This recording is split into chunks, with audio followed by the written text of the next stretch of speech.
네, 이슈 하이라이트 전해드립니다. 먼저 첫 번째 소식입니다. 미국과 중국의 협상단이 급이 다른 무역회담을 가질 예정이라고 트럼프 대통령이 밝혔습니다. 트럼프 대통령은 폭스뉴스 라디오와의 인터뷰에서 오늘은 수준이 다른 대화가 예정돼 있다고 말했는데요. 양국의 무역 긴장 완화를 위한 것이라고 설명했을 뿐 구체적인 내용은 밝히지 않았습니다. 앞서 중국 상무부 대변인도 미국의 추가 관세 부과에 보복 조치를 취하지 않을 수도 있다며 무역 협상과 관련해 한층 완화된 태도를 보였습니다. 보복 관세 시행일을 이틀 앞둔 현재 미국과 중국은 무역 분쟁은 계속 격화되는 양상이었는데요. 지난 23일 중국은 미국산 제품에 추가 관세를 부과하겠다고 발표하면서 시장의 불확실성을 키운 바 있습니다. 그러자 곧바로 트럼프 대통령은 현재 부과 중이거나 부과 예정인 대중국 관세를 5%포인트씩 인상하라고 지시했고 관련 내용이 무역대표부 관보에도 공식적으로 올라와 있는 상태입니다. 중국 통신장비업체 화웨이가 또 다른 기술 탈취 혐의로 미국 수사당국의 조사를 받고 있다고 월스트리트저널이 보도했습니다. 이미 미국 당국으로부터 기소된 화웨이의 혐의 사실이 추가될 가능성이 있다는 뜻인데요.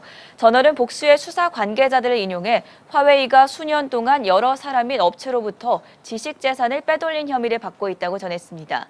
이번 혐의는 올해 초 화웨이에 대한 기소에는 포함되지 않은 것이라고 하는데요. 이번 수사가 추가적인 기소로 이어질지는 아직 불투명합니다. 다만 화웨이가 미중 무역 분쟁의 중요 쟁점 가운데 하나인 만큼 양국 갈등을 악화시킬 수도 있다는 우려가 제기되고 있습니다.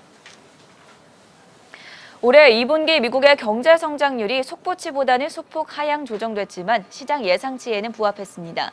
29일 미국 상무부는 2분기 GDP 성장률 잠정치가 연율 2%로 집계됐다고 발표했습니다.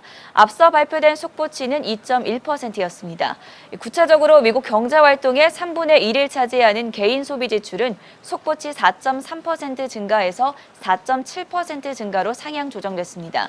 기업 이익도 역시 큰 폭의 증가로 전환됐는데요. 2분기 기업 이익은 전분기 대비 4.8% 증가하며 작년 1분기 이후 가장 큰 폭의 증가율을 기록했습니다. 반면 수출과 재고, 주택 부문 등은 속보치보다 하향 조정됐습니다. 이어서 4위는 사우디아라비아의 국영 석유회사 아람코가 두 단계로 나눠 기업 공개를 추진하고 있다는 소식입니다. 아람코는 올해 후반 사우디 증권거래소의 주식 일부를 공개하고 이어서 2020년이나 2021년에 국제 공모에 나서는 계획을 검토하고 있습니다.